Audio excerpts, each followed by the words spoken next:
বেশ কিছুদিন আগে এই অন্ধ প্রতিবন্ধী ছেলের মা মারা যায়। তারপর থেকে তার মাকে না পাওয়াতে তিনি অসুস্থ হয়ে পড়ে। দেখুন, আমরা ডাক্তার নিয়ে এসে এই প্রতিবন্ধী ছেলের প্রেশার চেক করতেছি। আমরা দেখব তার শরীরের কি অবস্থা এবং ডাক্তারের পরামর্শ অনুযায়ী তার ট্রিটমেন্ট করার চেষ্টা করব ইনশাআল্লাহ। ডাক্তার ট্রিটমেন্ট করার পর আমরা ডাক্তার থেকে জানবো তিনি কি দেখলেন এবং কতটুকু তিনি অসুস্থ।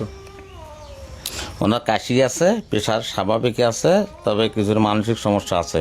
কিছুদিন আগে তার মা মারা যায়, মারা যাওয়ার পরে ওই চাপটা তার আরো বেশি সমস্যা করে। উনি কিন্তু রাত্রে রাত্রে ঘুম পারে না এবং অনেক সময় বিছানায় পেশাব পায়খানা করে। সে নিজে তো তুলে খাইতে পারে না, অন্যজন দ্বারা উঠে খাওয়ানো লাগে। ভিডিওটি দেখলে অবশ্যই শেয়ার করবেন এবং অন্যকে দেখার সুযোগ করে দিবেন। আমরা ডাক্তারের চেক আপ করানোর পর আমরা ডাক্তারের পরামর্শ অনুযায়ী আমরা দেখেন তার জন্য ওষুধ নিয়ে এসেছি। আমরা এখন নিজে তাকে ওষুধ খাওয়াবো। ডাক্তারের পরামর্শ অনুযায়ী এই যে এটা ভিটামিন একটা ফাইল দিয়েছে, এইটা 2 বেলা 2 চামচ করে খাওয়াতে বলছে। তা আমরা এটা খাওয়াবো। আর এগুলো হচ্ছে রাতে খাওয়ার জন্য, এজন্য আমরা এগুলো রাতে খাওয়াবো। এখন আমি নিজে এই ওষুধটা তাকে তুলে খাওয়াবো।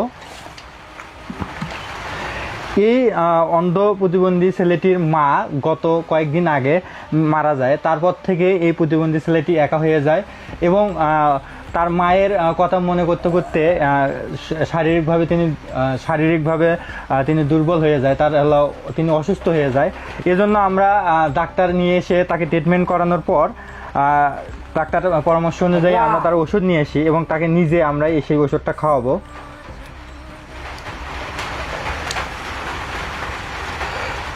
এই প্রতিবন্ধী ছেলেটি কিছুই করতে পারে না, অর্থাৎ তিনি চলাফেরা করতে পারে না, অন্ধ এবং কানে শোনে না। এজন্য তাকে আমাদের সবসময় দেখাশোনা করতে হয়। তাকে দেখাশোনা করার জন্য আমরা একটা লোকও রেখে দিয়েছি। সেই লোকটি তাকে রান্না করে খাবার খাইয়ে দেয়। এছাড়াও তাকে গোসল করা থেকে শুরু করে তার কাপড় খাঁচা, এমনকি তাকে এক স্থান থেকে আরেক স্থান নিয়ে যাওয়াতেও তাকে সাহায্য করে। এবং তার পাশাপাশি আমরা তামিম মিডিয়ার সদস্যরা যারা আছি তারাও তাকে এভাবেই সেবা যত্ন করে থাকি। সকলেই এই প্রতিবন্ধী সন্তানের জন্য দোয়া করবেন, আল্লাহ যেন তাকে দ্রুত সুস্থ করে এবং তাড়াতাড়ি যেন দ্রুত সুস্থ করে এবং তাকে যেন শারীরিকভাবে শক্তি যোগায়, তার শরীর যেন সবসময় সুস্থ থাকে। আপনারা সকলেই এই প্রতিবন্ধী ছেলের জন্য দোয়া করবেন এবং তার মায়ের জন্য দোয়া করবেন। তার মা যেন আল্লাহ যেন তার মাকে জান্নাতবাসী করেন। আপনারা সবসময় যেভাবে সাহায্য সহযোগিতা করছেন সেভাবে সহযোগিতা করবেন। আপনারা অনেকেই এই প্রতিবন্ধী ছেলের ঠিকানা জানতে চান।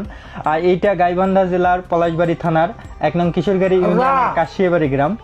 এখানে আসলেই ইনশাআল্লাহ প্রতিবন্ধী ছেলের দেখা পাবেন, অথবা আমাদের ফেসবুক পেজে কন্ট্যাক্ট নাম্বার দেওয়া আছে, সেই কন্ট্যাক্ট নাম্বারে যোগাযোগ করলে আমরা এই প্রতিবন্ধী ছেলের কাছে নিয়ে আসতে সহযোগিতা করব।